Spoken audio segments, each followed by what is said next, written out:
আমি শুটিং এর আগে গতকালকে বাইর থেকে আসার সময় ব্যাগ বুক লিয়ে রাস্তাতে বেরিয়েছি শুটিং এ আমি তো হঠাৎ দিয়ে গলির সামনে গরম গরম আলু পুরি ডাইল পুরি বানাইতেছে আলু চপ বানাইতেছে ওই লড়কারির মধ্যে গরম লড়কারির মধ্যে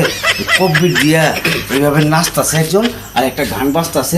আর ওই নাচতেছে আর গান বাজতেছে আর ওই ওই এই ওই ওই লোকটা খালি এইভাবে ই করতেছে গানটা এইরকম ওই ইন্ডিয়ান একটা গান এই যে গানটা এরকম ओहो जाने जाना ढूंढे तुझे दीवाना सपनों में रोज आए आज जिंदगी में आना सनम বাজতাছে নাচতাছে তো হঠাৎ মনে পড়লো আমার শুটিংয়ে যাবো 2-4টা পুরি টুরি খাওয়া যায় ভাই 2টা পুরি দেন 2টা আলু চাপ দেন ওই হালা আমার কথা শুনে না হ্যাঁ আমি এতবার কইতাছি ও ভাই 2টা পুরি দেন 2টা আলু চাপ দাও শুনি না কথা নাচতাছে তো পিছন থেকে একজন আমার কইতাছে পিন্টু ভাই আরে আপনি গানে গানে করতে দিব না হলে আপনার পুরি আলু চাপ দিব না এর একটা বেমার আছে কও কি এই বেমার ঠিক আছে আমি টিপটা তার বন্ধ করে দে আমি তো বাঙালি বাংলা জানি হিন্দি মুন্দি অত জানি না যাই ওরে বাংলাতেই করলাম ঠিক ওইভাবেই 4টা কিমা পুরি লগে 1 কেজি মুড়ি গরম গরম আলু পুরি ভাইজা দে না তাড়াতাড়ি আলু চপ পেঁয়াজি লগে কাঁচা মরিচ বাখর খানি দই বড়া ঠিক মতো মাপিস কম দিলে মাইর খাবি যখন বাড়ি যাবি যদি পাই রেহে নাই তরে আর আমি ছাড়ুম না ওহো জানে জানা ढूंढे तुझे दीवाना सपनों में रोज आए आज जिंदगी में आना सनम এটা হুই না এমনি তাকে হেলা লন লন আমারে আলু চপ দিয়ে দিব গল্পটা শুনুন না আবার যাও কারণ সে আপনার পিন্টু ভাই তা আপনার আর কি স্মরণীয় ঘটনা আছে একটু দর্শকদের তাহলে একটু দেখান করে দেখান ঘটনা আবার আরেকটা স্মরণীয় ঘটনা আরেকটা আছে এটা হলো এক লোক দেখছি গুলিস্তানের জীবনে প্রথম আইছে আমি দাঁড়া গুলিস্তানে শরবত খাইতেছিলাম দেখি যে একটা লোক বাসের থেকে নামছে এই গুলিস্তানে নেমে জীবনে প্রথম ঢাকা শহর আইছে আচ্ছা ঢাকা শহরে হ্যাঁ উনি গুলিস্তান থেকে সদরঘাট যাইব আচ্ছা হ্যাঁ ওর আত্মীয় বাড়ি জীবনে ঢাকা শহর হয়নি এখন সদরঘাটে যাইবো যারের জিগায় নাই মা ভাই আমি সদরঘাটটা যাবো কেমনে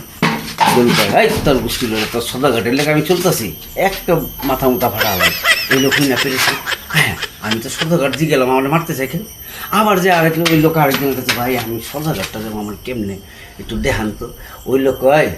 তুই সকাল সকাল আমার মেজাজটা খারাপ করে দিলি হ্যাঁ পাটাক 2টা থাপড় দিয়ে দিল ওই লোক থাপড় খাওয়া ব্যাপার কি আমি আমার জায়গার নাম কইতাছি আমি জায়গার নাম কইলে আমার মারে ব্যাপারে কি এইরকম এই শহরে কি কোনো মানুষ নাই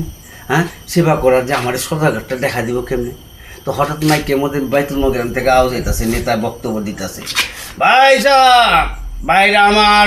বোনেরা আমার আপনাকে লেগে আমার মন কান্দে আপনাকে কিছু করতে চাই এই চেয়ার আমি চাই না আমি চাই আপনাকে সেবা করতে বলেন কার কি সমস্যা যার সমস্যা আছে তারা স্টেজে আমারে বলেন আমি এখন সমস্যার সমাধান করব কেন আমি নেতা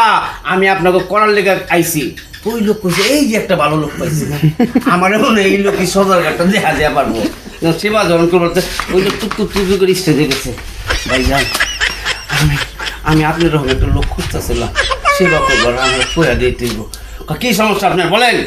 আমি সদরঘাটটা কেবলে যাবো আমার কেউ বলতে চায় না কেউ মারে কেউ লড়ায় আপনি একটু বলে দেন আমি সদরঘাটটা কেমনে যাবো তখন ওই নেতা লোককে ধরে আর দেয় এই যে পেয়েছি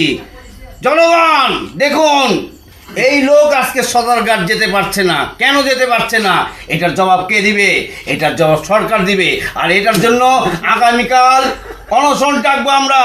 আগামী পরশুদিন প্রেস ক্লাব ঘেরা আগামী পরশুদিন সচিবালয় ঘেরা তারপর হরতাল লাগাতার হরতাল এই লোক কেন সদরঘাট যেতে পারছে না এখন এই লোককে হ্যাঁ কই পড়লাম এবার দিদি আমার হরতাল হ্যাঁ প্রেস ক্লাব ভাই আমি মাপ চাই আমি আর সদরঘাট যাবো না আমি দেশের বলে দেখি যাবো আমার সদরঘাট দরকার নেই এই লোক সদরঘাট থেকে দেশে গেছে